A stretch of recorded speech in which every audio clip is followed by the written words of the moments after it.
India has taken a significant step in defense modernization with the indigenous production of the AK-203 assault rifle, codenamed Sher. Manufactured at the Korwa facility in Amethi, Uttar Pradesh, under the Indonesia Rifles Private Limited joint venture, the 7.62 by 39 mm AK-203 is part of the Atmanirbhar Bharat and Make in India initiatives. Initially, 70,000 rifles were imported during 2021-22, followed by the assembly of semi-knockdown kits starting in early 2023. By mid-2025, around 48,000 rifles had been delivered with 50% indigenous content, and full indigenization is expected by December 2025, with an annual production capacity projected to exceed 100,000 units.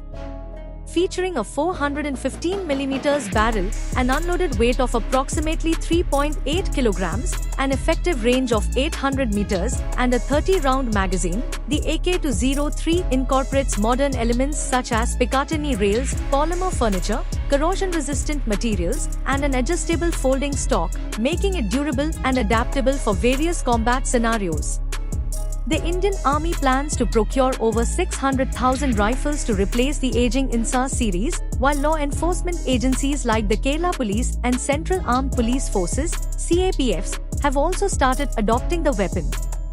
With full technology transfer underway, India is set to become a key regional hub for AK series rifle production and export, targeting markets in Southeast Asia, Africa, and friendly nations seeking modern assault rifles. Priced competitively at 85,000 rupees to 90,000 rupees per unit, the AK-203 provides a cost-effective, dependable, and durable solution suited for both conventional warfare and counterinsurgency missions. Its development reflects a successful model of international cooperation while reinforcing India's strategic goal of achieving defense self-reliance. As a symbol of this commitment, the AK-203 Sher showcases the fusion of Russian firearm engineering with India's growing manufacturing expertise, enhancing national security and establishing India as a key contender in the global defense industry.